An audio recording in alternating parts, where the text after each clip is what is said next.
I've been using Auto-Tune for years, but I'm excited to say that Antares and Universal Audio have brought Auto-Tune to the UAD platform.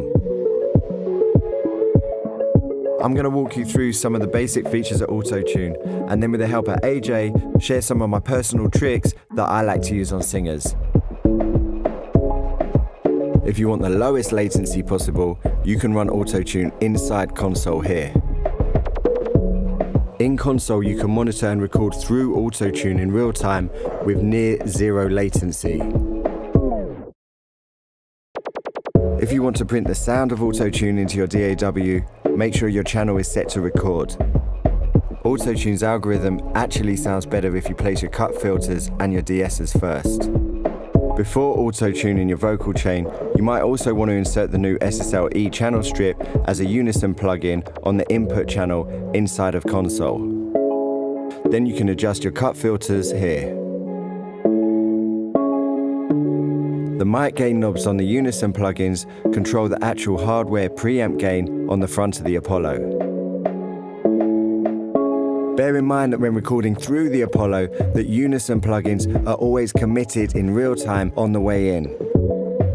Everything else, especially like reverb and delay, should always be after Auto-Tune in your plugin chain. This is where you select your input type. This includes optimized processing algorithms for the type of material you're recording. I normally use the alto tenor setting for males and soprano for female singers. Choosing your input type based on your material will result in faster and more accurate pitch correction. The tracking control is essentially your pitch variation threshold control. Most people like to use the default setting of 50, but through trial and error, I like to use a setting closer to around 30.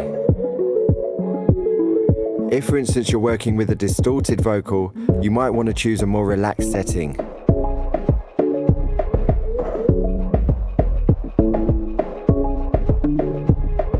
Right, here's where you choose the key of your song, and here's where you set the scale. The track I'm working on is in A major, so I'm going to choose that. You can also set your scale menu back to chromatic, and then set your scale here. And what that does is it enables the keyboard below. Just for example, we could deactivate all of the C# keys from being performed in the song.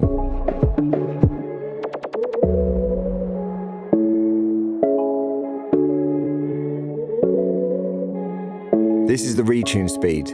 This is the most used control by Auto-Tune users. Retune speed determines how fast the pitch correction is applied to the incoming sound. These numbers are in milliseconds, so if you want the famous Auto-Tune effect, then set the retune speed to 0. For most singers, anywhere from 20 to 50 is good. I mean, it's a stylistic thing, so really it's up to you what setting you want to use. This is the correction style knob. In the classic position, pitch correction is always applied. This is the same as previous versions of Auto-Tune. As you move the control into the flex range, the correction gets smaller and smaller until it reaches the extreme clockwise position where no correction will be applied at all.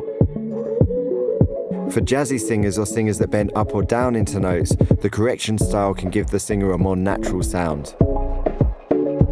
You can also monitor through Auto-Tune real time as a plugin insert in your DAW. This little microphone button is the live track low latency button on UAD plugins.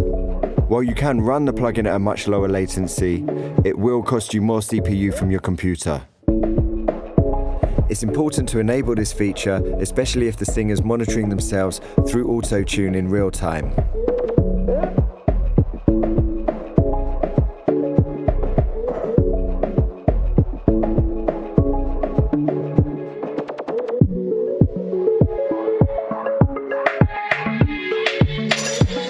I know where, but we should both go.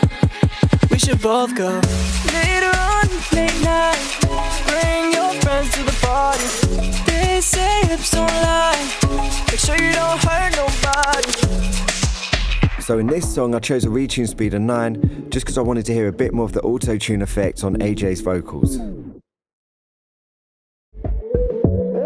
So the first vocal here I pitched down an octave, the second one up. I'm going to choose a retune speed of 0, and then I'm going to automate the input type on the channel. The lower octave requires the low male setting in order for auto-tune to register properly. Then I'm going to set the higher octave vocal to soprano. Let's see how that sounds. We should both go. Later on, late night, bring your friends to the party. They say hips don't lie, make sure you don't hurt nobody.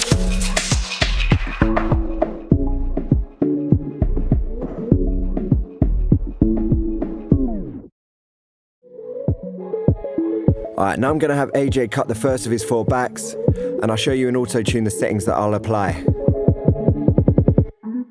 They say hips don't lie, make sure you don't hurt nobody.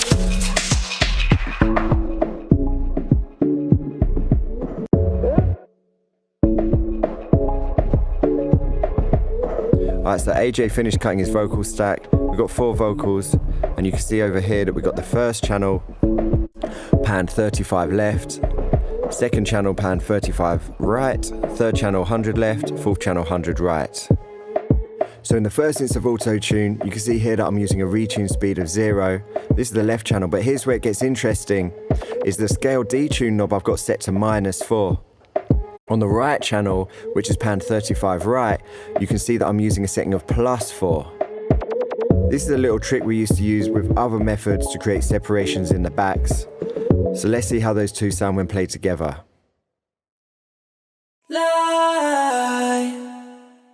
Alright, I like how they sound. The next 2 tracks are screwed down an octave, and I did a similar thing again. So let's see how those sound. Yeah, I'm happy with how wide those vocals now sound. On channels 3 and 4 I used a setting of -2 and +2 instead of -4 and +4 like I did with the earlier vocals. This just creates a little bit more separation and a little bit more size for the stack. Now we're going to solo all 4 of them and take a listen. And the stack in context with the song. Later on, late night, bring your friends to the party. They say hips don't